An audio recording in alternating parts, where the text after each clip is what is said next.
Welcome to Rob and Tony's Cinematic Adventure. I'm Rob Wilson. And I'm Tony the Quano. So, Tony, this time we are doing the movie that was my absolute favorite movie when I was little, up until I discovered Star Wars. And even after I discovered Star Wars, it was still like my second favorite movie. But we're doing Superman, the movie. The movie. Yes. Yes, Superman, the movie. Starring Christopher Reeve, Gene Hackman, Margot Kidder, Marlon Brando, Mark McClure is in this one. Terrence Stamp. Directed by Richard Donner. Ned Beatty. Jack Richard O'Halloran. Donner directed. Jackie Cooper, right? You know, they get a lot Jackie of Cooper. big veterans to play things here as well. Glenn Ford. Susanna York, you know, there's a lot of names in here. Stuart Baird's the editor of it, right? And he would go on to edit a lot of Richard Donner's movies, like Lethal Weapon, and directs a few movies of his own. One of my favorite underrated action movies of the 90s was his directorial debut. It was Executive Decision. Yes, excellent movie. One that we will be doing sometime on this podcast. Scored by John Williams. And what's interesting about this movie, it debuts and premieres at the Kennedy Center. Yeah. You know, it's Superman, so. Yeah, it is Superman. And Mario Puzo, right? Yes, Mario Puzo. The story is by Mario Puzo, and he was like the lead screenwriter on it. Yes. Which is fitting because Marlon Brando, the Godfather himself, is in it. And it's really the movie that's kind of the forerunner of the superhero movies. Yeah. That's what this is. It is. And today's superhero movies would not exist without this movie. You know, I was thinking about it as I was watching it, and as I was preparing to watch it as well. You know, we talked about some of the actors that were in it, right? You know, Marlon Brando, Gene Hackman, and Christopher Reeve. Like, this is the movie that makes him a star. Same with Margaret Kidder. You know, Richard Donner wasn't a big name director really at that point. He made The Omen. Mario Puzo is obviously, you know, a name. But this is just, you know, we did Rocky last time, which was a big box. It was the number one movie of 1976. Yeah, and this is 78, 2 years later. So, you know, it's right after that. And it's kind of funny, you know, when I was watching it, I was thinking, like, oh, yeah, this has the feel of a summer blockbuster. Right? Yes, it does. It's actually a December movie. And a lot of blockbusters are also released Thanksgiving and Christmas time. Yeah. And this is one of them. You know, it's the point where, obviously, if you look strictly by the year it was released, it was a hit of what was it? You know what? I'm thinking about Rocky. Excuse me. 78. So, but, a year after Star Wars. Right. 2 years before Empire Strikes Back. Right. You know, Jaws was kind of the first big summer blockbuster movie, right? But I mean, The Godfather was a huge blockbuster type of hit, right? So you're kind of in that realm where you're getting these new movies being these kind of box office type behemoths. And, you know, Superman's one of the first ones to go towards that, right? You know, it's, like you said, this is between A New Hope and Empire Strikes Back. Yep. That's not even like a full franchise yet. The same with Jaws. So it's its own thing. Yeah, and it's before Indiana Jones. And again, you know, those that may not be as familiar, like, it's at this time, your superheroes that everyone knows and loves are Superman and Batman, right? You know, the younger people might love Spider-Man, but Spider-Man's still a pretty new hero at this point. So the Spider-Man fans are the younger crowd, but like their parents probably don't really know Spider-Man the way they know Superman or Batman, which they might have grown up reading. Yeah, I mean, Superman and Batman both came out in the 30s in the comics. Yeah. You know, Spider-Man didn't come out till the 60s. And, you know, Superman had a TV series in the 50s. Yes, right? He did. You know, with George Reed, right? The Batman, Jerry West, yeah, that's more like the mid to late 60s. That comes a little later. Yeah, Adam West, but, you know, Batman was, it was 66 to 68 or so. Yeah. But you can see, like, taking advantage of kind of like, you know, I think especially with Jaws and Star Wars, trying to make a big box office draw of Superman. Yeah. I mean, the tagline on this movie. And that's what I was going to say. Thank you. The tagline, right? You will believe a man can fly. Yeah. And by the time this movie is over, you do believe a man can fly. Man can fly. And by the way, before we get any farther into this, spoiler alert, we are going to be talking about this entire movie, beginning, middle, and end. So if you have not seen it and you don't want to be spoiled, pause the podcast, watch the movie, come back and listen. If you do not mind spoilers, then keep on listening. But you have been warned. I would recommend just pause and watch it. Yeah, it's especially if you're used to the modern superhero movie of especially the last 15 years. Yeah, everything's kind of connected within a universe. Mm-hmm. This is very different. This is very different. This is a standalone. They hadn't made any sequels yet because this is the first one. They're not even thinking about Batman or the Flash. Nope. Or Aquaman or Wonder Woman or anyone else that's out there. Even though, like we said, there was the Wonder Woman series in the 70s, right? Yeah. No, I mean, technically they were thinking about a sequel for this one because they were filming the sequel at the same time they're filming this one. Yes, but we'll get into that in a bit. But yeah. Which, that makes sense. But yeah, they're not thinking some larger universe where things are connected. And then eventually, because there's been 50 years of all these movies now, different actors portraying them, where you start getting into multiverse. Anyway, yeah, that's a different discussion. But I just recommend just watching it because it's different. It really is. And it definitely wonderful. does have a feel that it's older summer blockbuster. Yeah. And it's funny, like parts of it feel dated, but in such a warm. Yeah. I don't know. Yeah. Mostly the costumes are what make it feel dated. And the movies it has a few flaws here and there. It has a 70s feel to it, but at the same time, I don't know. It's timeless. It's one of those blockbuster movies where there's some flaws into it, but you accept the flaws and you love them. Yeah, you really do. You really do. And like I said, the costume, especially the beginning of the movie. Yes.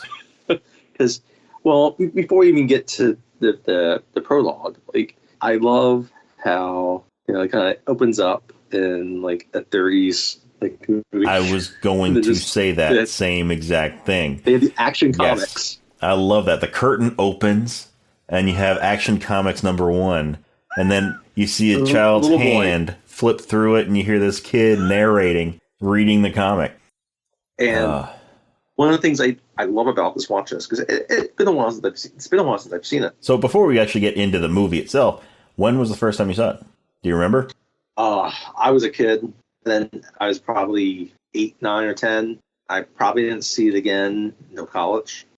Okay. So yeah, it's been a while. Yeah, because this was my movie when I was a kid. Okay. I don't remember the first time I saw it. I was that young. Mm-hmm. I was probably like 3 or 4 when I first saw it, and I loved it so much. This was nowadays, kids will put on, now it seems to be more shows than movies. They'll put on Bluey or Peppa Pig or something like that over and over. I'll just watch Bluey by myself. But, a few years ago, it was, they put on Despicable Me every day, or the Minions every day. Yeah. And this was my everyday movie when I was a kid. I watched this movie nonstop when I was little. I could see. Right? I had Superman pajamas that if I could find those in my size, anybody out there who's listening, if you know where I can find these pajamas in my size, in an adult size, please point me to the link.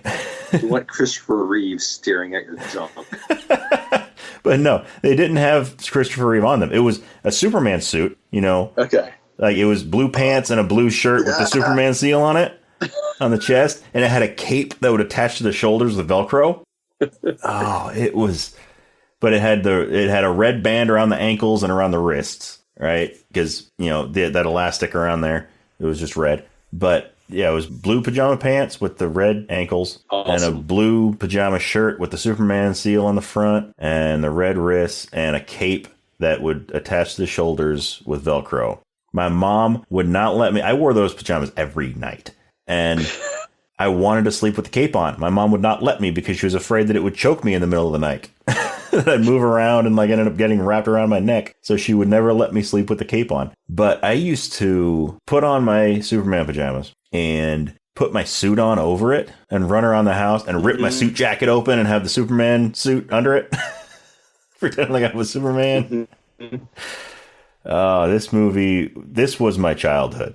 This movie was my childhood, And then, when I turned 10 or so and saw Star Wars for the first time, then Star Wars ended up surpassing Superman as my favorite movie. But still, Superman is up there among my favorite movies, and it will always hold a special place in my heart. And I have so many wonderful memories as a kid watching this movie and pretending like I was Superman. And yeah. And I always, I hate pitting them against each other. But some people are more Superman people, some are more Batman. Yeah. And, and they're both terrific. And you lean slightly more into the Superman. Yeah. Doesn't mean you Superman and Batman are both amazing characters. Now, if I had to pick one, Batman has the edge. I like Batman slightly more than I like Superman, but it's a close margin. Yeah. The Superman movie, definitely will take that over any of the Batman movies, except maybe Mask of the Phantasm. But yeah, that's such a great, we covered that. You can hear all about that, about our thoughts on that movie if you listen to the Batman Mask of the Phantasm episode that we did a few weeks ago. But yeah, so yeah, Superman is, like, as a character, is right below Batman for me. But so close that they're almost even. Yeah. It's funny, like, one of my first memories, and this was probably a couple years after I'd seen the Superman movie, and I don't think I really could have told you who Christopher Reeve was, but when he had his accident with the horse, mm-hmm. I remember, when it happened, and like my parents were talking about it, I said, "Oh yeah, he's Superman." Oh, yeah. I remember. I remember that. Like, yeah, I remember when he had that accident. For them, that would have been like it was probably like they would have been just newly married when the first Superman movie came out. So yeah. It's funny. I was thinking about this earlier, because I grew up watching this movie. And when I first saw it, when I was like 3 or 4 years old, the movie was only about 10 years old at the time. Yeah. I never really thought about that. I never really thought about how new the movie was when I first saw it. Because I always just saw it as, I always just saw the 70s as so long ago. Yeah. Even when I was a kid. Yeah. I always kind of think about that. And this is the late 70s. Like, yeah, that's late 70s. It's 78. I think they started developing the movie in the 70s. I think, and a lot of that was probably due because, like, the Batman series, Adam West series was popular in the late 60s, right? Yeah.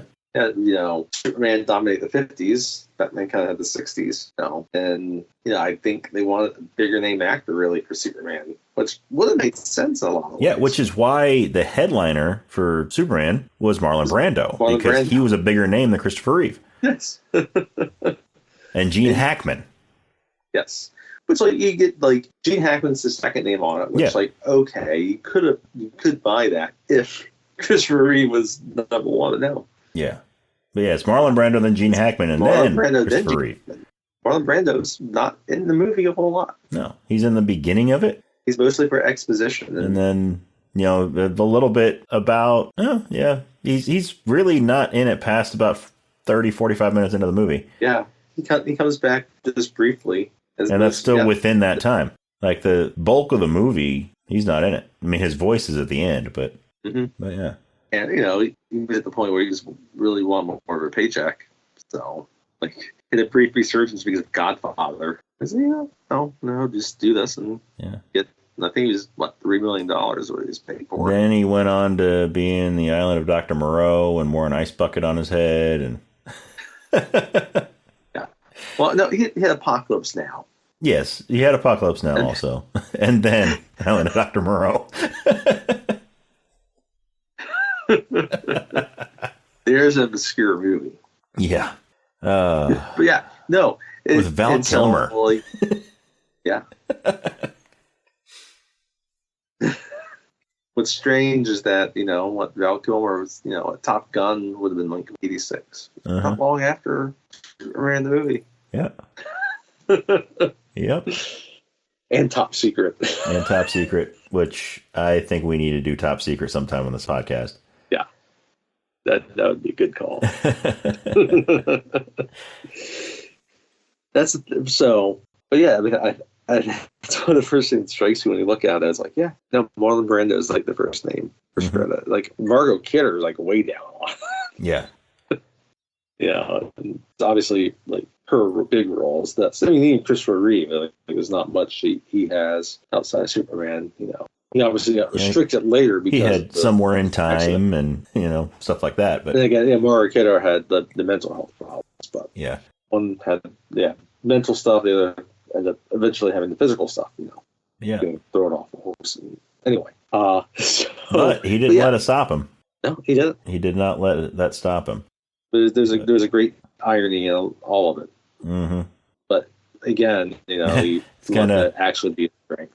It's kind of what's come to be known as the Superman curse. Because George Reeves mysteriously died. They still don't know if it was suicide or murder. Well, it's Hollywoodland.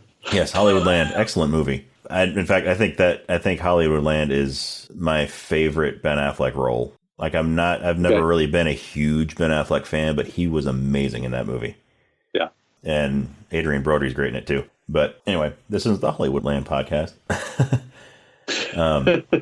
But no, so the Superman curse, because George Reeves mysteriously died after playing Superman. And then Christopher Reeve fell off a horse and was paralyzed for the rest of his life. Not far from where we grew up in Virginia, by the way. Yeah. And then, so when it came time for them to make Superman Returns with Brandon Routh, then Bryan Singer, who was directing that one, when he met with Brandon Routh, asked him, what are your feelings on the Superman curse? If we were to cast you, is that something that's going to affect your performance? And Brandon Routh's response was, well, I could not get the role and then something bad happens to me.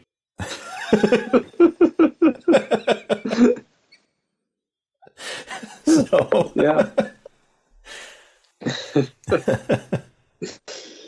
So, we talked about opens up with the 30s curtain, and it's funny because like then you get the movie kind of starts in the 30s, jumps in the 50s, and then it takes place in the 70s, and the last movie was Rocky, right? But there's a movie that takes place in the 70s. There's a very 70s aesthetic to it, but also feels a lot of ways like a late 30s, early 40s movie. Yeah. This movie has a brief interlude of like the 30s, but because of the Clark character, right? And we'll get into this soon. It also feels like in a lot of ways like a 50s feel good type of movie. Yeah. In a lot of ways. Yeah. So, I watched it with both Nicole and Charles hadn't seen it. And, right? So then you get into the opening credits, and it's a long credit sequence. What'd Charles think of it? He loved it. And it was funny because his first thought was when they go in the credits and he hears the music and he sees the credits, and they're flying through space. How it flying through space, and he's like, oh, it's like Star Wars and Indiana Jones, and he's hearing the music like, well, it's like, okay, yeah, it's space and Star Wars, and then music's by John Williams, and and the font, it's stuff's kind of flying away from you and everything. So yeah, I get it, and it's like it's one of John Williams' greatest scores, and it's funny because you can hear Star Wars in the theme, you can hear Indiana Jones in the theme, yeah, right? It's all fine and good.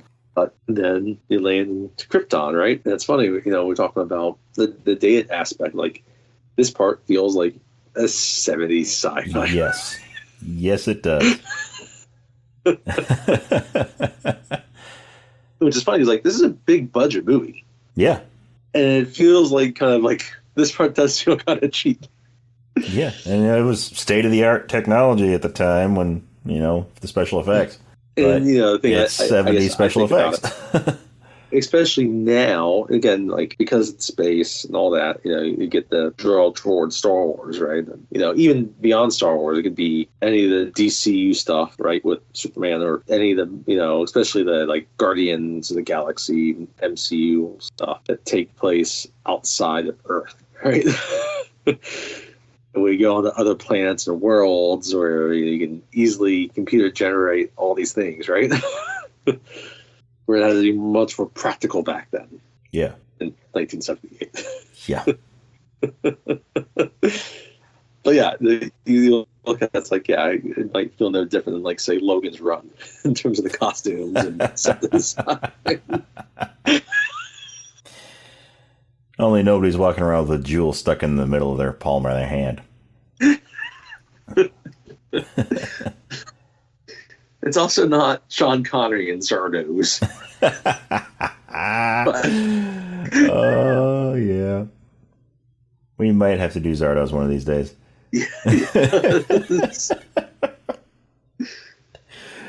And the craziest thing about the beginning of this, though, right? Because, they go into this dome on Krypton, right? And they got Marlon Brando there. These three people, Yeah, just kind of standing. We are brought into the middle of a trial. Yeah, it's interesting because, it's taken very seriously, and the three people in trial end up becoming very important. Not in Superman, but in Superman 2. Yeah. Yeah, I mean they're only briefly in Superman. Terrence Stamp and Jack O'Halloran.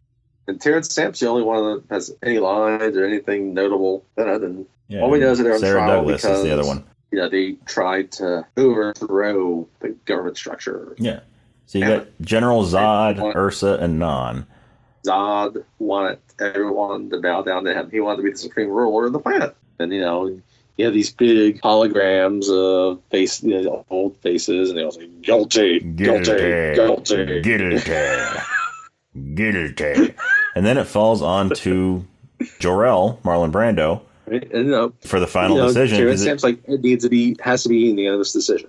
Yeah, so if you condemn us, then I'm going to hold you personally responsible, and I'm going to come after you. And Jor-El's response to that is to tap his little wand that lit up the end of it. The dome opens up, and this mirror flying through space, which turns out to be the Phantom Zone, comes and picks up Zod, Ursa, and Non. Carries them out back into space. Mm-hmm. And they are trapped in there. It shows them flying through space. And they're screaming, forgive me, forgive me. And this is the first, as you're watching this, you can break things down. Big, religious reference. Yeah. Right? Yes. Like God, it's kind of like God casting Lucifer out of. Yeah. Right. So there'll be obvious other allusions later, but so then right after this trial. This is good. Right after this trial, right? It ends up being beneficial to them that they get cast into the Phantom Zone instead of some prison on the planet. Yeah. So right after this trial, then the next scene, it seems like it could be, the next day or something, but it's from their conversation. Looking at it, there's a time jump there. You don't know how long. Maybe it's a month, maybe it's a year. But there's a time jump there because I think the way that they treat Jor-El would have been different if it was right after the trial. Yeah. It doesn't seem like they just jump straight from this trial. The next thing they're going to schedule was Yeah. So about the destruction of the planet. Yeah. So Jor-El is warning them that, the planet is going to explode within 30 days and they need to evacuate, but they're not listening. They order him to not do anything about it, not try to stir up anything, not try to get off, not to warn anybody. Warn other people that, hey, you might want to jump off this planet. Yeah. They've made him promise that he and his wife, Lara, would stay on the planet, that they wouldn't try to leave. Because remember, it's an advanced civilization. Yeah. They have the capability of interspace travel where they could jump. If someone wanted to jump to another planet, they could do that. Yeah. But the Kryptonians are so full of themselves that they don't think that Jor-El's warnings are an issue. Right. They don't think that the planet's going to explode, that they're whatever happens, that they can get through it. Even Zod, when he's talking, when he's trying to persuade Jor-El, he's like, you've disagreed with the council before. You know what I'm talking about. Yeah. Yeah. And right? So you can tell there's something within the council, the leadership, there's an arrogance. Yeah. And I noticed this time watching it, that more so than past times that I watched it, that, this scene right after the trial is a direct parallel to the trial scene. Yes. Where now Jor-El is in Zod's position. Correct. He's told, he's got to toe the line or he will be tried for treason. And so now Jor-El's got this decision to make. He, rather than going and taking his wife and leaving the planet. Well, I love the line, neither my wife nor I will leave neither my wife nor I will leave this planet. Doesn't say anything about his infant son.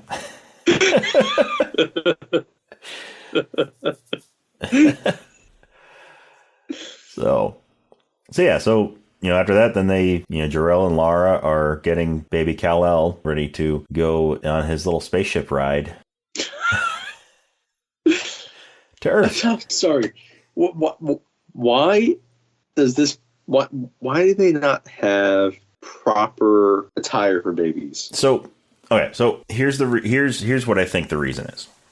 They had blankets with him, and they put him in his red, blue, and yellow blankets. But he said it in his little speech about Kal-El's trip to Earth. It's going to take 3 years. If they put clothes on him, he would outgrow them on the trip. Good point. So I think that's why they put him in the pod naked.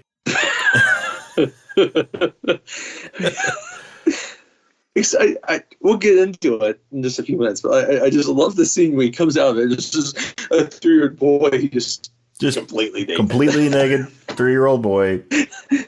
Just penis is just standing there, out just there for the dangling. Yeah. But while they're preparing the ship, Jor-El is putting these crystals all around the outside of the seating area of the ship, of the pod. And it turns out these crystals contain the entire, all of the information that's known from dozens of planets across the 28 known galaxies. Right. So it's so that Kal-El can learn during the trip. And then also so that he can learn after he gets to Earth. So yeah, so they get him in the pod, and he puts, why we sending him to Earth, and Jor-El has a very specific reason. It's it's a primitive culture, but he can lead them. Yeah. And they also very specifically, it fills in the gaps nice, and it's a good, it's an exposition dump, but in a way that fits it correctly. Because, how does he get his powers? Because on Krypton, obviously, he's just a normal person. Yeah, because Krypton has a red sun, and that gives them all their, everything they need to live. And the yellow sun of Earth will give Kal-El power. And because Krypton has much denser gravity, he'll be able to fly on Earth. And because his molecular structure is so much denser than someone from Earth, he will be almost invincible. And he'll be strong and fast. And he'll have all these other powers that Earthlings don't have. And, Jor-El sees it as the means, and not just the physical means, but then also the intellectual means that he's placing in the ship to be able to be a beacon for Earth. And that's, Lara is worried that, he's going to be different. He's going to be different than everybody there. But Jor-El tells her that he'll be a beacon of light and of goodness. And it's great because, we'll see him in the movie where he feels different. Yeah. Yeah, so before they send out the ship, Jor-El puts one last crystal, a green one, in the ship, and then closes up the ship, sends Kal-El off. Right as the ship's launching, the destruction of the planet is beginning. Yes. So, planet's falling apart while the ship is flying out into space, and then you see the sun explode and take the planet with it. And then... Might be J.J. Abrams' favorite scene in the movie. Yes. Yes, might be. But yeah, so then you get the sequence of baby Kal-El, flying through space, and you see him, he's growing, he gets a little bit bigger. Jor-El's talking to him through the crystals. Yeah. Then you see it eventually reach our galaxy and solar system, and then passes the moon, and it burns up our atmosphere, and then there's a pickup truck. You can tell it's probably the 1930s, and it zooms right by it, then crashes into the earth, and then the shockwave of it blows out one of the tires. Yep.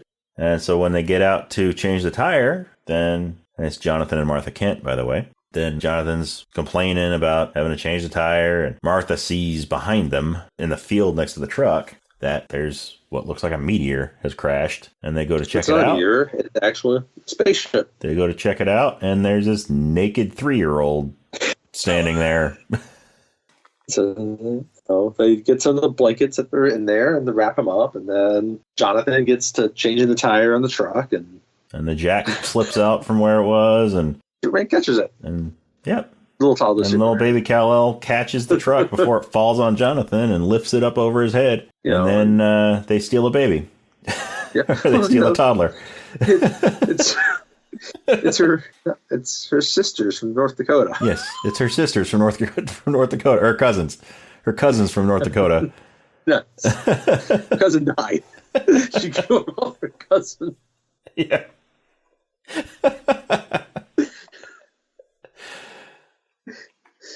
She's just like, we prayed for this, and he's not from around here. Yeah.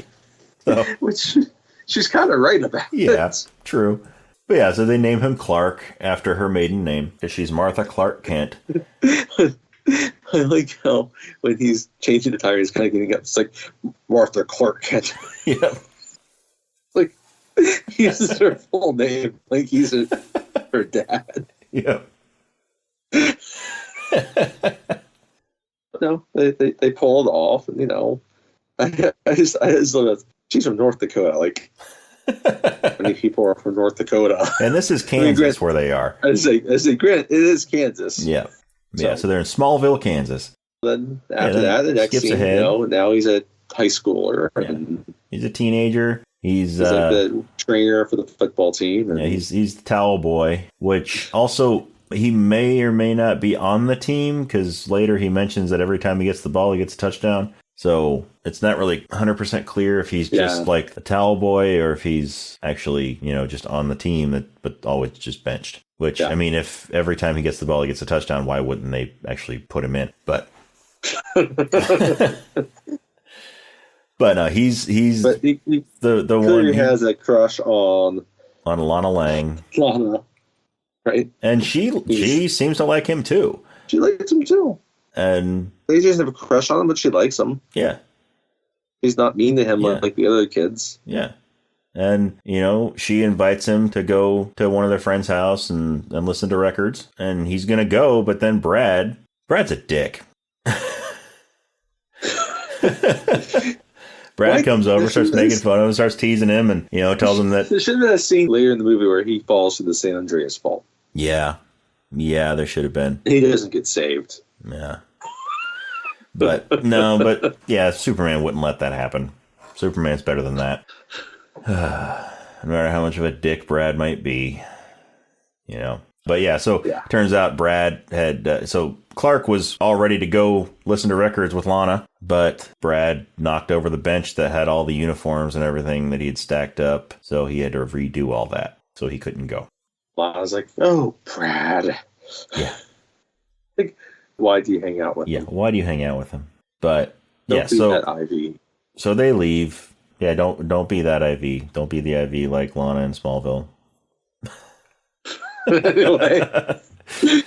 Anyway.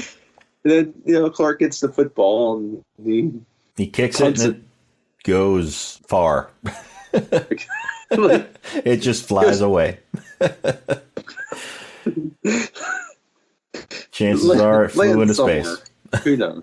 Chances are it flew into space. But yeah, he starts running home and races a train. Racing a train. And this little girl on the train is like looking at him with binoculars and trying to get her parents' attention. And funny thing, so in the extended version of this movie, which aired on TV, there's a little extended part of this scene where you find out that little girl, when she's trying to get her dad's attention, then, to try to shut her up, he's like, Lois Lane, you mind your business, something like that. So we find out that little girl is Lois Lane. Yes. But yeah, so he's running next to the train with really, really bad running effects. Like, he looks ridiculous when he's running. The other thing, the effects of that, I feel like, oh, it's funny. That's bad. Like nobody runs like that. He's like leaning forward a little bit. His arms are like way ahead of him, and his legs are like in front of him. Except bad special effects when you realize that, it's what they had at the time. But then he jumps in front of the train, like across the tracks, right in front of the train. I always think like that's a bad idea. Yeah. Like it's teaching the wrong thing. Yeah, it is. But it was the 70s. Back to the girl and her parents. So her parents, the actors, are Kirk Allen and Noel Neal. Yes, Kirk Allen. And so we mentioned George Reeve. Yes. However, Noel Neal was Lois Lane. Kirk Allen was actually the first person to play Superman in live action. Yes. And Noel Neal was Lois Lane in the George Reeve show. So even back in the 70s. Yeah, Kirk Allen was Superman in the Superman serials back in like the late 30s, early 40s. They still did cameos of previous actors and actresses that portrayed characters. So that was a thing then too. So, but anyway, Clark gets home and then they pass their house, Clark's farm, on the way to listen to records. And they're just wondering how Clark got there. And he's like, I ran. Yeah. Yeah. But like, weirdo. It's funny when because they're driving right by the Kent farm. And so when you see them driving their car up toward the farm down the road, you can see Clark running the other direction. Yeah. You see the all the dust getting kicked up behind him. So then he just, stops out by the tractor outside, and they stop and they're like, "Hey, how'd you get here so fast?" And he's like, "I ran." Meanwhile, Jonathan is right out there. He's sort of watching the whole exchange. And they drive off, and he's like, "Showing off again, huh?" And that's when they have their conversation. Is it showing off if I'm just doing what I'm good at? Every time I get the football, I get a touchdown. And does a bird show off when it flies? It feels a lot like Dash in The Incredibles. Yeah. Right? This Jonathan Kent, better than the costume John. Yes. This is my second favorite portrayal of Jonathan Kent. Yeah, I would agree. My favorite being John Schneider in Smallville. John Schneider was terrific. Yes. Wow, was he good? Yes. But, I mean, to be foul, he did have more time in the role. Yes. I mean, he had seasons to develop his character.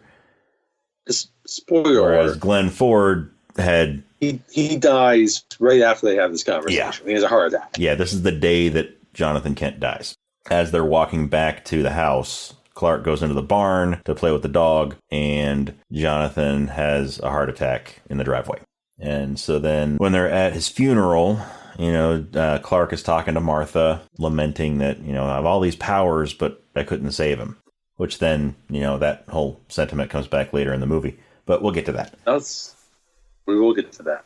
And so then it's a short time later, and he's asleep, and he basically... Well, it's a couple years later, because, at this point, he's not 18 yet. Yeah, and when Jonathan died, he wasn't 18 yet, but then after he turns 18, so he's graduated high school, and right. Martha's hair is gray. What I was going to say. Martha's silver. We later know, there's not a way he's going to get the job later without first. It would just seem weird if he just leaves without graduating high school. Yeah, and so the way that they show that the time has passed is Martha's hair is now gray. Yeah. She's now a silver-haired old woman. Right.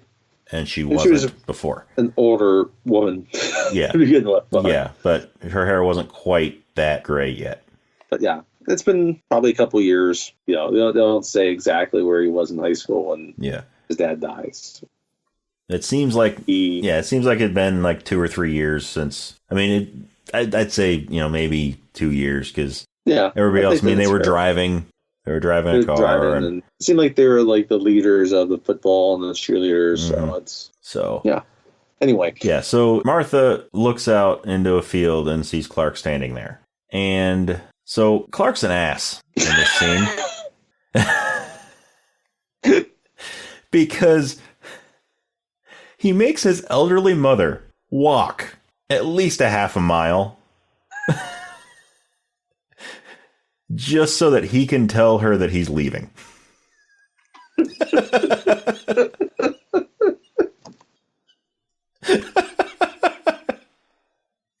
But, at least he talked with someone. Yes. That would help around the farm. Yes. He talked to their neighbor who agreed to help out with the farm. But he could have gone back to the house instead of making her walk all the way out to him.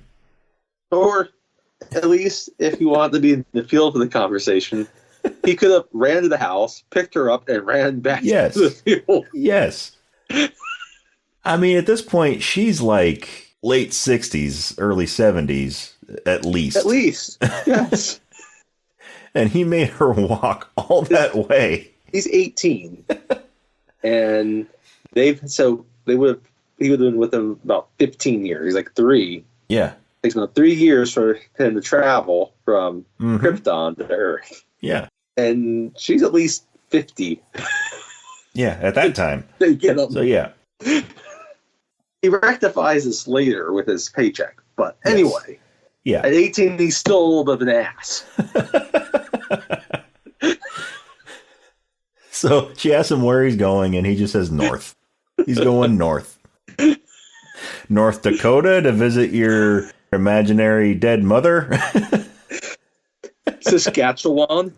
I mean, where north? How far north are you going? Apparently he's going as far north as you can go. He's going to the North Pole. He's going to go visit Santa. He's not dressed for it, though. Because so right before this conversation out in the field, Clark woke up in the middle of the night. Like early in went out of the barn, and this green crystal that was in his ship was calling to him. Yeah. And so that's why he decided it was time for him to go. Mm-hmm. But yeah, so next we have him up in the Arctic with his little backpack. I think is as an intuition that he's just supposed to throw the crystal out there. Yeah. He pulls the crystal out of the backpack, just throws it, and once it hits the ground, it sort of sinks down into the snow, and this crystal palace emerges. Yep. This fortress of solitude, the Kryptonian construct that just rises up from the ground. So he goes in there, and there's a console, and when he walks up to it, then Jor-El shows up. Jor-El's a projection of his head shows up and introduces himself as Kal-El's father. Tells Clark that his name is Kal-El, and he came from Krypton, and then proceeds to train him, put him through 12 years of schooling. And, it seems like a lot of it is some of the stuff that was being talked to when he was a little toddler and baby. Yeah. Flying through the universe. Yeah. But then there's more that, goes through, because that was only 3 years, but his tutelage under Jor-El at this point lasts 12 years. So there's a little thing where it's going through the different things that he's learning. And he's like, this year we're going to talk about this. I want to bring one other thing up about this too. It just seems like there's another striking difference to me compared to like modern superhero movies, is that the young Clark Kent is portrayed by a different actor. Yes. It's redubbed into Christopher Reeve's voice. Yes. I was going to point this out too. But Jeff East is the actor. Yes. Jeff East plays the young Clark, but they dub over his voice with Christopher Reeve's voice. But, today, like, a good example would be like Batman Begins, where you kind of have a college age Batman or Bruce Wayne, where it's Christian Bale. Yeah. They just make he's him look definitely younger. Not college age at that point. Yeah. Just make him look younger, right? Now, obviously, scenes where he's a kid, it's a different actor. Yeah. Just like, here when he's they three. They didn't shrink Christian Bale. They didn't shoot him with a de-aging ray. We're kind of at that teenage, college age of these characters. It's usually the same actor. Yeah. This is different. It's Jeff East, who played Huckleberry Finn several years earlier. Okay. So, Huck Finn's age. Now, obviously, he's more. Anyway. Because then after that 12 years, all of a sudden, you see there in the Fortress of Solitude, there's Clark Kent dressed in the classic Superman outfit. Yep. Flies out of the fortress, and then we're in Metropolis. Yep. We see in a taxi first.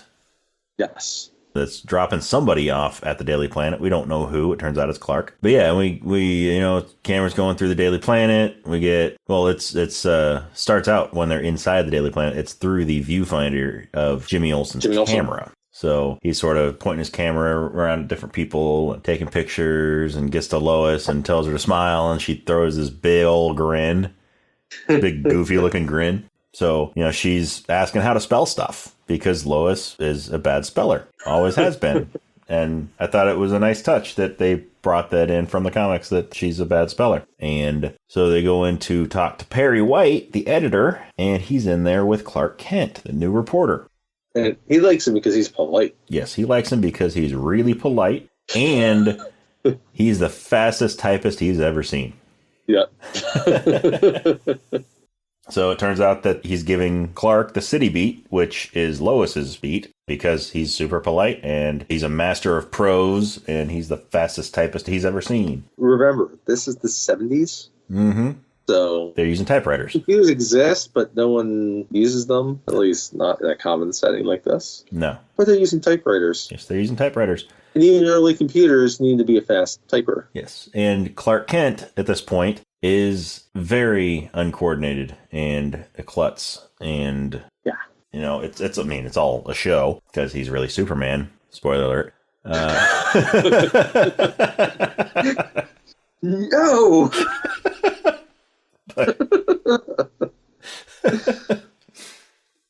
But yeah, so Perry's got a bottle of Perrier and he can't open it, so he hands it to Clark to open, and so Clark's pretending to struggle with it, and then Lois grabs it from him, knocks it on the table a few times, and then hands it back to him, and opens it. Sprays all over him. He's like, I wouldn't have done, he seems genuinely sorry. She's just...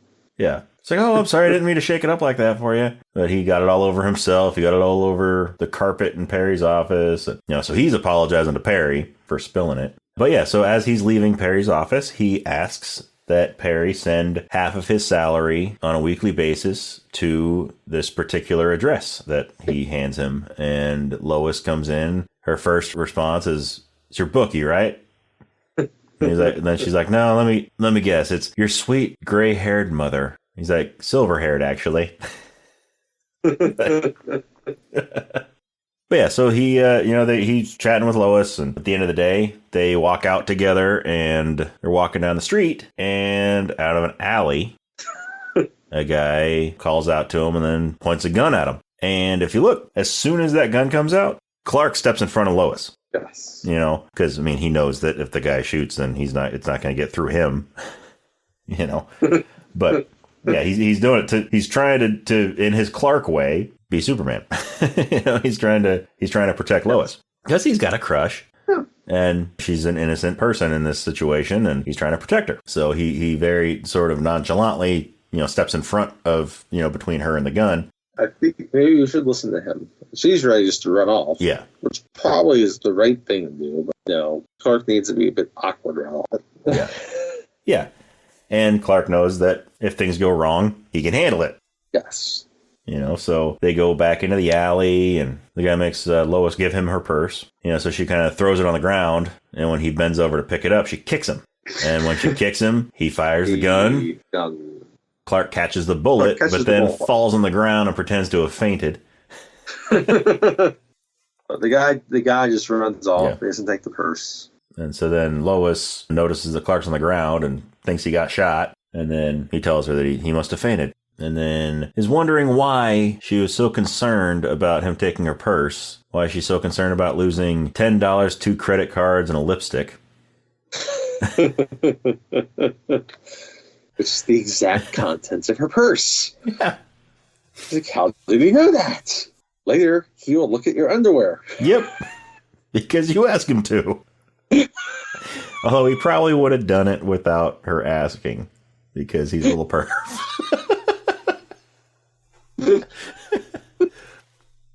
I'll never forget that episode of Smallville. Yep. Tom Welling is just like, I like this.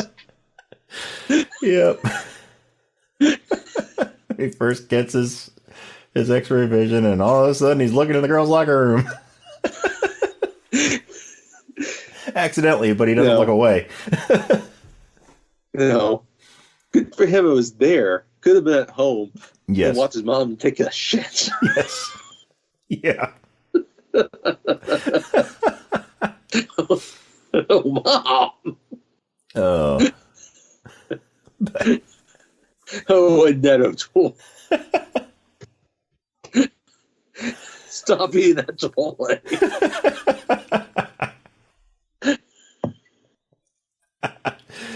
Oh, yes. Annette O'Toole, who played Martha Kent in Smallville and also played Lana Lang in Superman 3. Yes. But anyway, they get the next day, and he's starting to settle in their Daily Planet, and this the president's supposed to be landing in the city, right? The president's supposed to be landing or coming in to visit the city. Well, we missed the part, right? Because this is where we're focusing on Ned Beatty. Yes, Ned Beatty is walking. Otis. There's 2 cops walking through. We don't know exactly how they know who he is, but there's first 2 cops who are following him. He stops at a newsstand with a blind guy that runs it. Tells him he's buying a Daily Planet, and then tries to steal a pretzel. And the blind man's dog, starts barking at him. He tried to steal a pretzel from a blind man. I mean, come on. You know what? So he pays for the pretzel. He deserved to squeal like a piggy. Yes. Yes. Oh, yeah. So then he goes into like a subway station, and they're following him, and then he goes down the tracks. And, one of the guys is following him. One of the guys is following him. The other one, did you know who that is? The other cop? Mm-mm. That is the captain from Lethal Weapon. Oh, yes. Yeah. He has more hair than he did in Lethal Weapon. Which is, Richard Donner, so... Yeah, it's another Richard Donner movie. Bill Gibson and Danny Glover here, but... Yep. Yeah, directdirectors tend to use the same actors in multiple movies. Yeah. If they find one they like to work with. They go down, into the tunnels. Train passes by, and once it passes by, Ned Beatty's not there anymore. And the guy's like, "What's going on here?" And he's trying to examine the wall, and then you see this guy looking on a closed circuit TV, and he's kind of on the edge of the wall, and he pops forward something on this control panel, and then the wall starts pushing out, and he gets pushed in the front of a train. Yep. And he doesn't make it past the train like hat. Clark did earlier. Yeah, all that's left is his hat laying there on the tracks. Don't know where the rest of it is. Yep. No blood, no body parts anywhere. Just his hat. But yeah, so then we find out that Otis is he works for Lex Luthor. Played by Gene Hackman. Mr. Luthor. Hey, Mr. Luthor. I got the Daily Planet you wanted, Mr. Luthor. I love all this stuff with Gene Hackman and Lex Luthor and all this stuff here, because Gene Hackman was a great Lex Luthor. It's quintessentially so comic book. And I think that's the interesting thing about this movie. It oscillates sometimes between kind of this gritty realism of a 70s flick, but then also just this Bond comic book, right? What's more recent Superman movies have just been so depressing. Yeah. Superman movies are not supposed to be dark. And so and this movie is definitely not a dark movie. Is he's really evil and all these things, and there's these terrible things that Superman saves people from. But the heart of it is still very positive and optimistic, right? And because he's supposed to be this symbol of hope. Yeah. Right? This should be a positive aspect, not just the betrayal, but the movie as a whole. And so I like the over-the-top nature that they really just put into Lex here. Yes, I love it. Into it so Gene well. Hackman does it so well, yeah. And he's there with his two lackeys, Otis, who we've met, and then Miss Tessmacher. Yeah. And what's great about Gene Hackman, it's funny, because he's such a legendary actor, and he's so good. Yeah. Is that, you could ask a lot of people and name 3 Gene Hackman roles, and for a lot of people, Lex Luthor might not be one of those 3, even though he's perfect in this role. Yeah. And also, he's also very good in Lex is Michael Rosenbaum. So no disrespect to him, and but I don't know. We quickly even learned that his entire motive is just to make money off of real estate. Yeah. Yeah, we find that out in this scene. We don't know the extent of how he's going to make the money in real estate yet, but we know that his plan has to do with real estate. He has an extensive palace in this subway system, right? It's like the Turtles. Yeah. Right? Yeah. They live in the sewers. Yep. He's down there. And he's and he's turned one of the downstairs areas into a swimming pool. He's there's people up there that will fight over a few hundred square feet and pay a lot of money for it. For a Park Avenue address. Here we are down She's here. 200 feet below.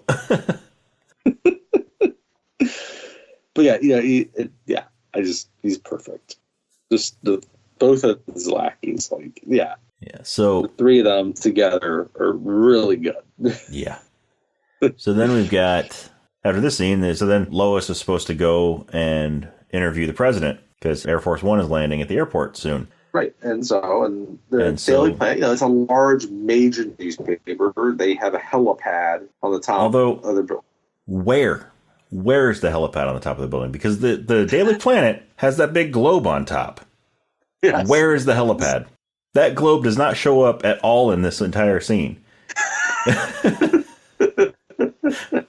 Where do they have room for a helipad?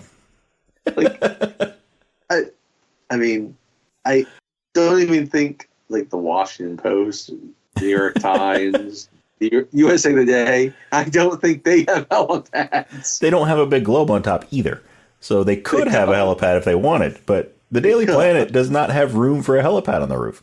Like your local news station has helicopters, right? Mm-hmm. But usually the helipad's actually out by some airport.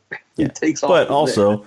this was the 70s where the newspaper was king. But yeah, anyway, there's a helipad somehow on the roof of the Daily Planet. And as they're taking off, a cable somehow from the vibrations of the helicopter being on there breaks loose from the ground and flies up and gets hooked on the helicopter.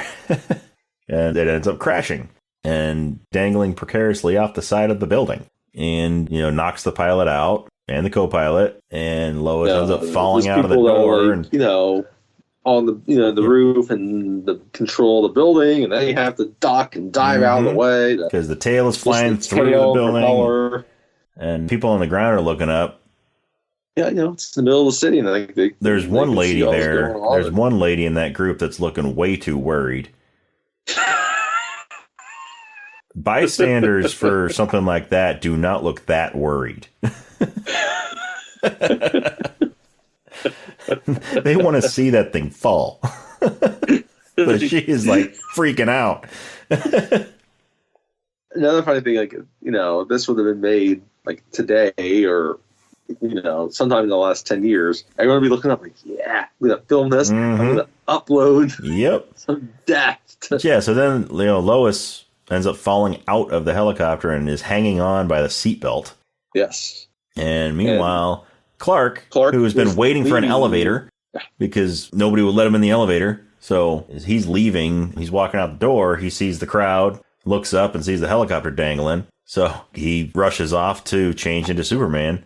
And what I love, he runs by the phone booth. I was just about to say that. he walks briskly past a payphone, not even a phone booth, but just a payphone with a little half covering over it. And he just stops for a second, looks at it, and then sort of shakes his head and keeps going.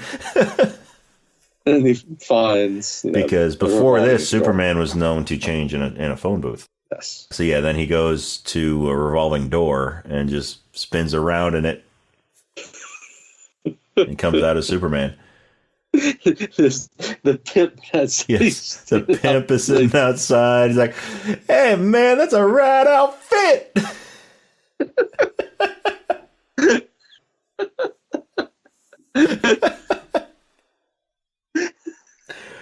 So yeah, Superman takes off, and just as her hands slip off of the seatbelt that she's holding on to, she falls, flies up, and so here's the part that. So in an episode of Big Bang Theory, they're talking about this scene.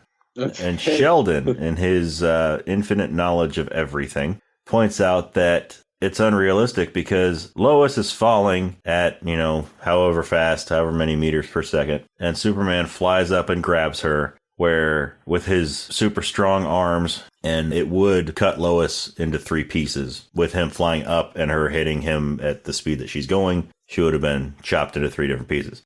If you watch, he's flying up to catch her, but when he catches her, he goes down to cushion the fall.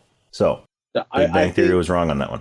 You gotta remember that. Because then he does the same thing when the helicopter falls and he grabs that. He grabs that and then he goes down a little bit to cushion the fall and then goes back up.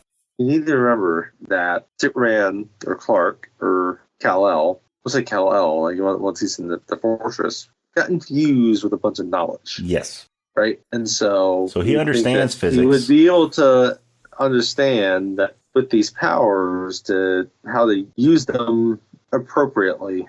Yeah. Because you don't want to get stuck in that situation where Peter Parker found himself in. Yeah. Yeah. Yeah, which is why he stopped trying to catch people with his webbing. But because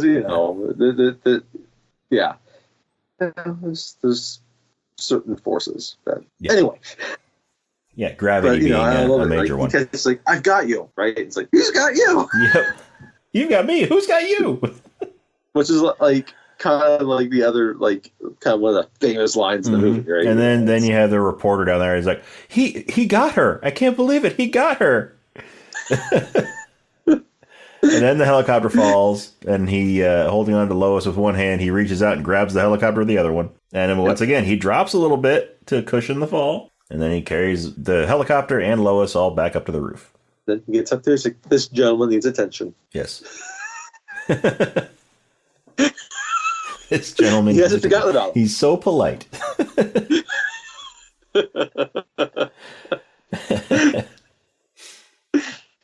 And then, what's, you know, I think it's one of the kind of funny things about the movie, though. It's like, it kind of goes in this montage after that. Yeah, like, of him just saving people and being Superman. So, like, oh, yeah, here's this bank robber. Like, yeah, there's burglar climbing up. He's climbing up the side of a building with suction cups. And it's so comic booky. Superman right? is just standing there staring at him on the side of the building. He's like, wouldn't the elevator be easier? And then he gets the people that, you know, they're trying to flee in the boat. But he takes him down and just drops him off in front of a cop. He's like, they say confession is good for a soul. I think you better listen to this guy. No, he hadn't technically broken any laws yet. No. I mean, sure, he had a bag full of jewels, but who says they weren't his? And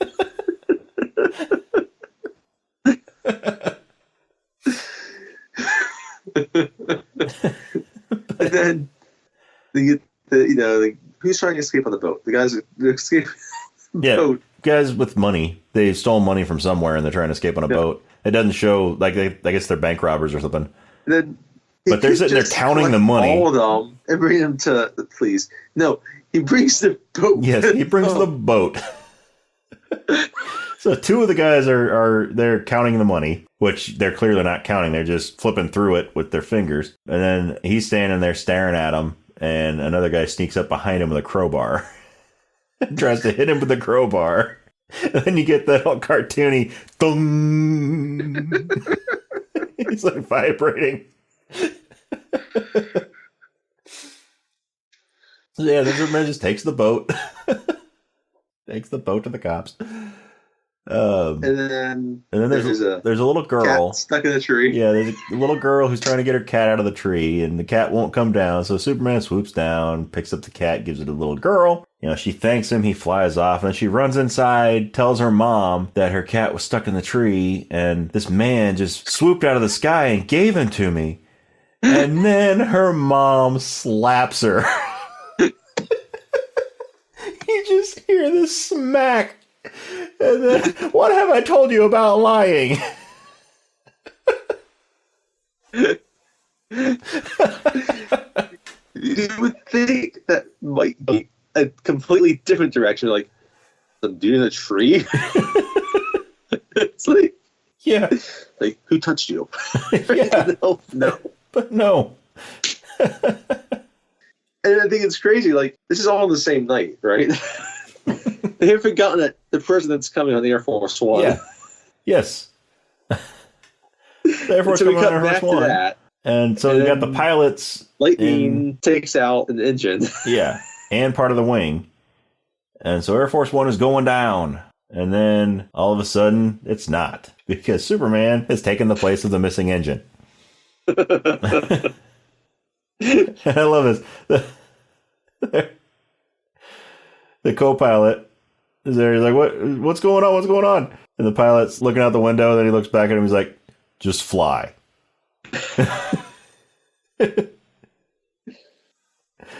Just fly. I was thinking about something. Something's out there. I'm not saying what. Just fly. So today, right? Let's say you're on a plane, whatever, and then you're on a plane.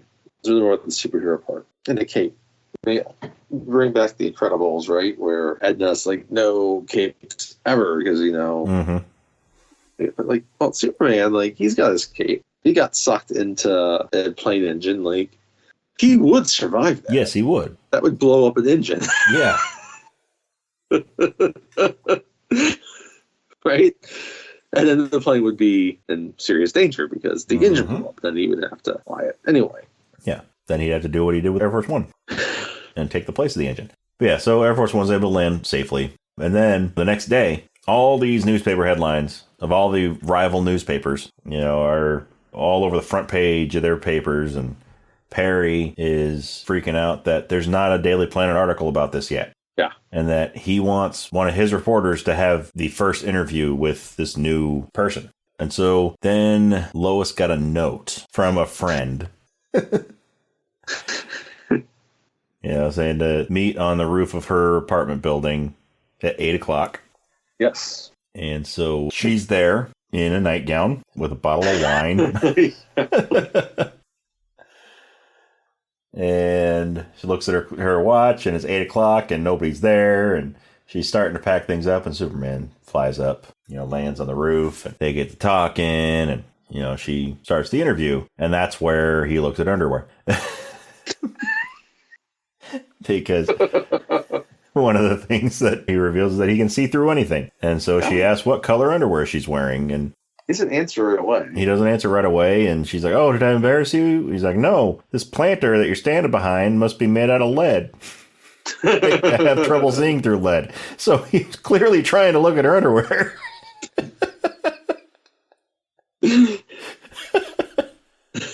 And then she takes a couple steps back, and he says, "Pink."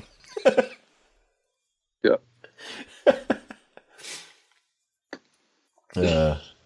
But so here's my question. In her interview with him, I mean, yeah, sure, put in, the stuff about him. He's from Krypton, all this stuff. Why put his weaknesses in the article? Yeah. Why put the fact that he can't see through lead? Why all these things that could clearly be used against him? Why put those in there? And then, but they proceed to go through that whole "can you read my mind" flying portion that is just ridiculous. But I mean, the flying is cool, but that whole voiceover, "oh, can you read my mind?" Her little monologue there, I've always thought that was ridiculous. But yeah, so then we have the next day when the article comes out, we got Lex Luthor in his little penthouse apartment 200 feet below Park Avenue looking for a book. Yeah. And Otis comes over to grabs the ladder because he's looking for N, and Otis thinks he says M, so he grabs the ladder and moves it over to the M's, but Lex didn't want him to move the ladder just yet, so he's hanging there. He's like, not M, N, as a nincompoop. Nitwit. Nincompoop, I like it. But anyway, so he's getting a book because there's a page in there about this rock, this meteorite that was found at Addis Ababa, this green meteorite. Now, how did Lex know that that was a piece of Krypton?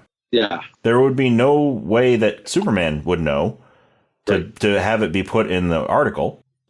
So how did Lex just suddenly know that that was kryptonite and what it was called and that it would hurt Superman? They never explain that. I've always wondered that. How would he know that? Completely valid question. Yeah, so he just figures out that this meteorite has to be from Krypton, a piece of Krypton, and that it will kill Superman. So he gets a hold of it. But then they go about their plan of reprogramming the trajectories on the missiles that are being transported by the military. They stop. One's being transported by the Army, the other's being transported by the Navy. And so when the Army guys are out there with their missile, they Lex and Otis and Miss Tessmacher make it look like Miss Tessmacher's car crashed and she's laying in the middle of the road. That's right. And so that's where the Army captain decides to molest Miss Tessmacher.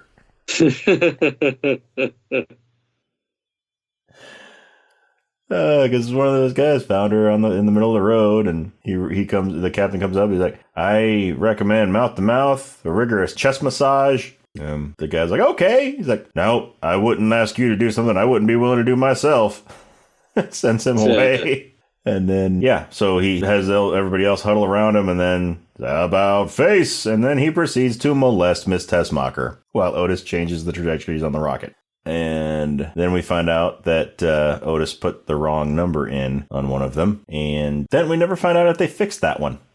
We never did. You kind of assume that they did, because later on it goes to the right place, but then they go to the other rocket, the other missile that is being transported by the Navy, and they get that one changed over. But then, then they put an ultrasonic call out to Superman on a frequency that only he and dogs can hear, saying that there's a gas pellet that's going to be released that's going to kill millions of people. And so he traces the signal back to Lex's lair, and that's where it's revealed that Lex has gotten a hold of this kryptonite. He's got it in a lead box, and that there's no gas pellet. It's just something that has been rattling around in Lex's brain that he wants to do someday. But he tricks Superman into opening the box with the kryptonite in it, and he suddenly gets weak, and it's on a chain, and so Lex puts the chain around Superman's neck and throws him in the pool so he can drown. And after revealing his plan, which was to fire one of these missiles into the San Andreas Fault, and then knock off the entire West Coast into the ocean. And he's been buying up all the property, all the worthless desert property out there, so that his property becomes the new West Coast. And so he leaves Superman drowning in the pool. Yeah. And as he's walking out of the room, Miss Tessmacher asks where the other missile's going, and he says, going to Hackensack, New Jersey, which is where her mother lives. And then when he's like, I love that name. When she's like, my mother lives in Hackensack, he just looks at her and shakes his head. Not anymore. I've got such evil plans. Can't you appreciate that? Like, she's not going to live there much longer. But it's just New Jersey. Ugh. Yeah. But so she goes back, gets Superman out of the pool, tells him that she'll save him, she'll get rid of the kryptonite if he will promise to stop the missile that's going to Hackensack first. And she wants him to promise because he never lies. And she knows that if he promises her, then he'll do it. So he agrees that he'll go after that missile first. So she throws the kryptonite away, or she kisses him before throwing the kryptonite away. So he asks her, why did you kiss me before you got rid of the kryptonite? And she's like, because I didn't think you'd let me without, I didn't think you'd let me after.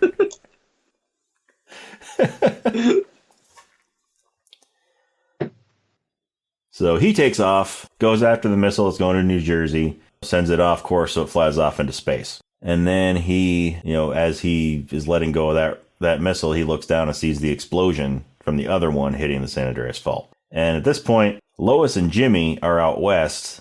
Lois is interviewing people about all the land that's being bought up. Yes. And Jimmy's out there taking pictures of the Hoover Dam. And so the missile has gone down and hit, and there's a huge earthquake that's going on because it's disrupted the San Andreas Fault, and everything's getting ready to fall off into the ocean. Superman flies down, starts picking up the ground and putting it back up into place. Like, that's going to work.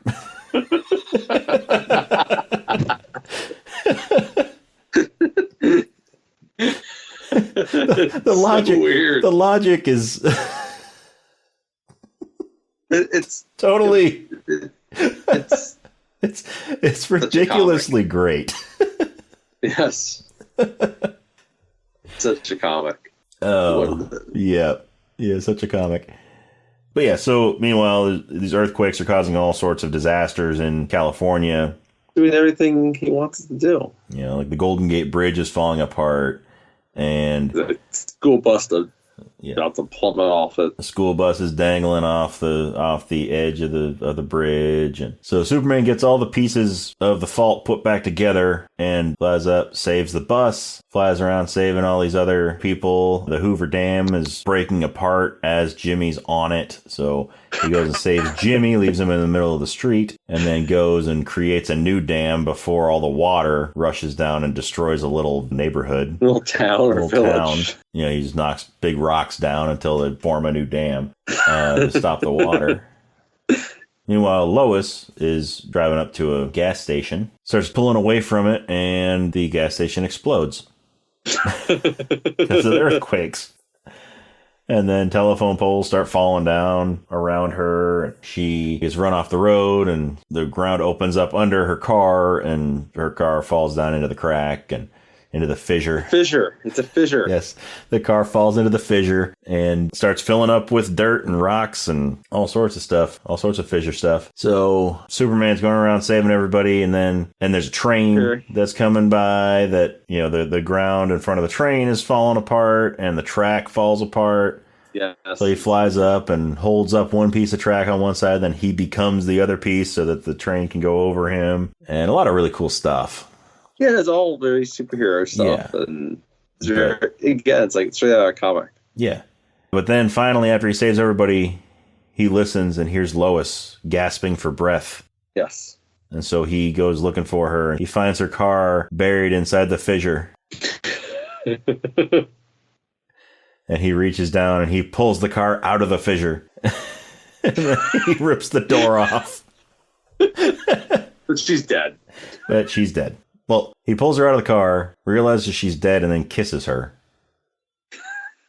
Gotta get the kiss. So then he... But he can fix this one. Yes, he can fix this one, because he starts, it's that parallel to his dad dying. All these powers, and he couldn't save him. Well, now he has all these powers, and he can do something about this. So he, flies up into the air, screaming. Jor-El does warn him. Yes, Jor-El warns him, and warned him earlier too. Warned him on his trip to Earth that it is forbidden to interfere with human history. And so as he's flying up into space, he gets stopped by Jor-El. All these things, these memories flooding back to him. Jor-El telling him that it's forbidden to interfere with human history. But then he also has his other father, Jonathan Kent, talking to him, telling him that he was put here for a reason. And so Superman flies up into space, flies around the world backward, flies the opposite way of the way it's spinning. Yes. Like the most controversial part of the movie. And turns back time. Which, if you look at it, I was reading something or saw something about it where it's just, it's only showing it going back, spinning backwards, just as a visual aid for us to see that time's going backwards. Yeah. Not that he's actually spinning the world backwards. Yeah. That's what I've heard. And I think that's probably the best way to put it. But this was actually the original ending for Superman 2. Yes. The spinning the world backwards, not the earthquakes and all that stuff. That was all Superman 1. But Superman 2, the original ending was supposed to be spinning the world backwards because they were, like we mentioned earlier, they were filming Superman 1 and 2 at the same time. And at this point, they hadn't had an ending for Superman 1 yet. So they decided to use the world spinning part for the end of 1. And all that, there's things that happen between Donner and the producer. And Ilya Salkind. All fun. To where, which is why, even though it was filmed at the same time, he's not really the director of the theatrical version. Yeah. You have to wait later until you get the Donner cut. Finished about 75% of Superman 2 before he was fired. And then they brought Richard Lester in to finish Superman 2. And so the theatrical cut is Richard Lester's version. Yes. But the Donner version has since been released. So that you get the Donner cut. Yeah. Which is generally the preferred cut. Yes. It's because, he made 75% of the movie. Yes. And there's not a big cellophane S. But the other 25%, you would think you'd rather be more attuned to him. Anyway. Yeah. So, anyway, he spins the world backwards, turns back time, and goes back down. All of a sudden, all of the destruction is fixed, but people still have memories of the earthquake. Yeah. Which I never understood. No. Because the holes, the cracks in the ground fill up, and Lois's car gets, reversed out of the fissure, and I think there's plenty of things Hoover here. Dam gets put back together. You want to just kind of talk about how, but Jimmy's still aspects create the character, right? Or which don't have as much of this because of the transporting back. And I know some people just kind of get like, oh no, shouldn't be able to travel through time like that. Yeah. But But yeah, I mean, Jimmy's still complaining about being left in the middle of the road where there's snakes and all this. Where if the Hoover Dam was put back together, then it would have been before he fell and was dangling on. It was hanging on for dear life, and so he wouldn't have needed to be dropped off in the middle of the street. And Lois is complaining about a gas station blowing up right behind her, and telephone poles falling all around her, and earthquakes going on. But there's no evidence of earthquakes having happened. Right, like. What happened to the Golden Gate Bridge? Yeah. So, but the kids move along. Anyway. But Lois is alive again. Superman is happy to see that he was able to use his powers to save her. And there's really no repercussions for him interfering with human history.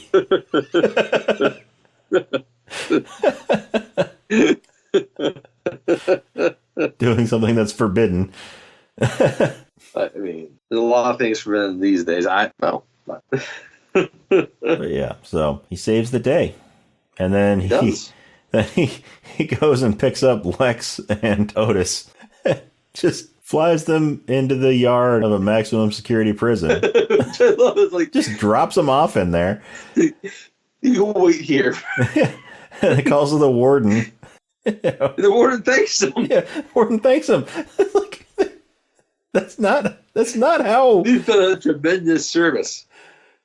You violated their constitutional rights. Yes. Is that truth, justice, in the American way? Oh, yeah. They're not legally going to be able to hold them until the trial. They're damn lucky. Get off the hook for that, Yeah. Well, the guards probably didn't have kryptonite bullets at that point, so. Right. So, they could have just had their cases thrown out by a judge, like, oh, no. Yeah, so he drops them off in the prison, then flies off, and then it shows a view from space, looking at Earth. Shows him flying out into space, that classic Superman flying through space, flies past the camera, looks right into the camera and smiles. And then flies off. And then the credits roll. I love this movie. I love it so much. I love this movie so much.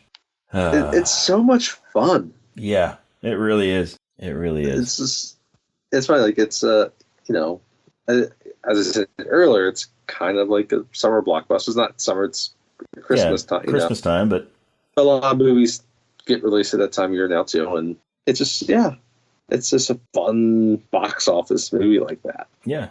And, made a couple of people stars because it is well done. People want to see it. Yeah. Because it was good. Yeah. It was good. It's an excellent movie. It's how a superhero movie should be done. Yeah. It's the basis of every superhero movie now. All these Marvel movies, all these DC movies, none of them would exist if it wasn't for Superman. You hit the origin and you give some sequences that excite you, and then you kind of hit the big problem at the end, right? Yeah. Gene Hackman, like, it's just a terrific. It's like, the cartoony villain. That's what he is in this. Yes. It's so well. I mean, he introduces himself as Lex Luthor, the greatest criminal mastermind of our time. Yeah. And they have, there's the aspects, and he's just talking to him into the frequency, it's just, you get the intelligence, get the camp, and it all comes together. Yeah, it's just so well done, so fantastic. I love this movie. And, you could see how it redeemed people in the Superman. Mm-hmm. Yeah. And it came at a great time. I think they realized, like, this is the time to actually get this movie to happen. Yeah. Because people are getting into these types of characters and action type movies, and sort of really, Richard Donner later, he directs The Weapon, The Goonies, and he's got a great career going to the 80s and early 90s, and now kickstarts his career, and he has a great sense of how to do these things. Yeah. Even helped write a Superman comic later. Yep. But it's the one that starts it all, and it takes a while before there's the next one. Yeah. Which is Batman. I mean, yeah, we mentioned John Williams did the score for this, but just like every other movie that John Williams has done, the music is amazing. Yeah. I love the score. It's one of his absolute best. Yes. Yes, it is. It's right up there with Star Wars and Indiana Jones. Jaws. Jurassic Park. Mm-hmm. And all those. And he get nominated for this, John Williams. Because he's like any day, I think now he just gets nominated for anything. Yeah. Because he's John Williams. Because every piece of music that John Williams touches is gold. But yes. Yeah. But yeah, so if you haven't seen Superman, the movie, do yourself a favor, see it. Even if you don't like superhero movies, see it. See it.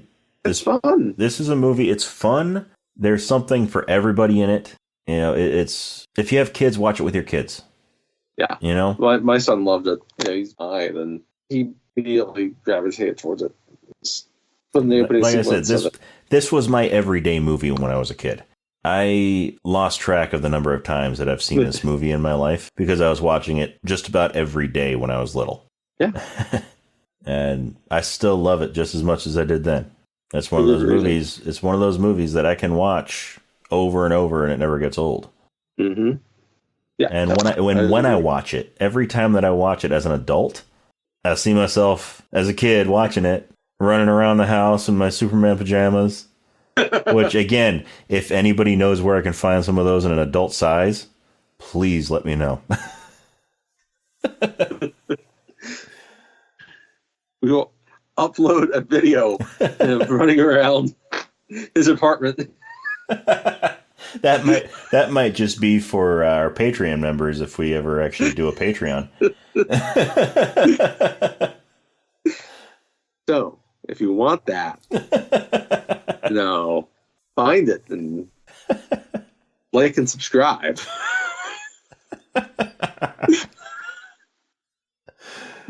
Oh, speaking of liking and subscribing, if you want to find us on social media, we are on Facebook and Instagram and Threads at Rob and Tony Cinematic Adventure. The "and" is spelled out. It's not an ampersand like in the title of the podcast, but it is spelled out. And then we are also on X or Twitter, whichever you want to refer it to or refer to it by. I still say Twitter. I do too. Hello. I do too. I think everybody still says Twitter. Yeah. But yeah, on that we are snarky still say X, but yeah. But yeah, the ones more angry about it than anything. Yeah, but on X/Twitter we are RNT Cinematic. Yes. And on Letterboxd, if you have a Letterboxd account and you want to check us out on there, you want to follow us on there, then we are Cine Adventure or Cine Adventure, CINE Adventure. And we have an email address, robandtonycinematicadventure@gmail.com. Once again, the "and" is spelled out, A-N-D. So yeah, give us a like and a follow on our social media, on whatever your favorite podcasting app is to listen to us. You know, give us a rating, leave us some comments, shoot us an email. We want to hear from you. So let us know, I think most people pretty much agree, Christopher Reeve's the best Superman, but second favorite Superman. Yeah. You have one. Yeah. Brandon Routh, Tom Welling, Henry Cavill, Reeves. Yeah. He could be it. Yeah. I think, we'll get into our Kirk Allen. Where our lead, you have different opinions about the best. Yeah.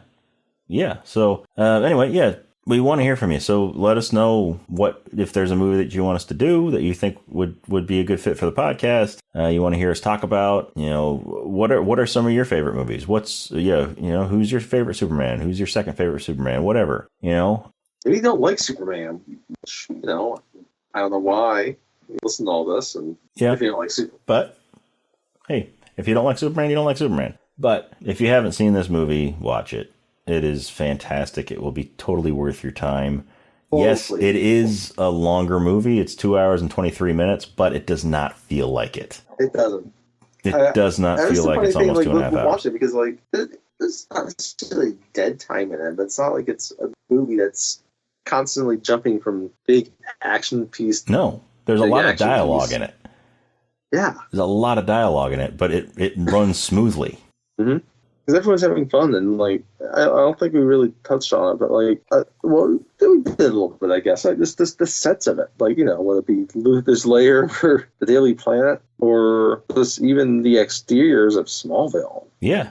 So it's there's so many other aspects of it. And then we talked about the score also and the music, but yeah, it's just the set direction and that just really helps sell the movie. Yeah. So anyway, next week we're going to continue with the superhero theme. We're going to jump ahead 11 years to 1989 with Michael Keaton.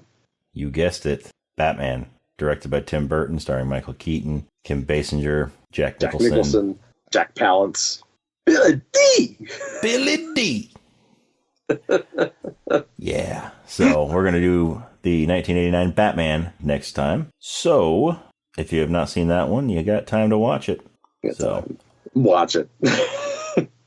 Do double feature. Yes. But we're doing that one because Superman and Batman fit so well together. And especially Superman from 78 and Batman from 89, they go together. Good deal. And we can talk. We'll talk about that next week. Yeah. So you need to stay tuned. Yes. So we will see you then.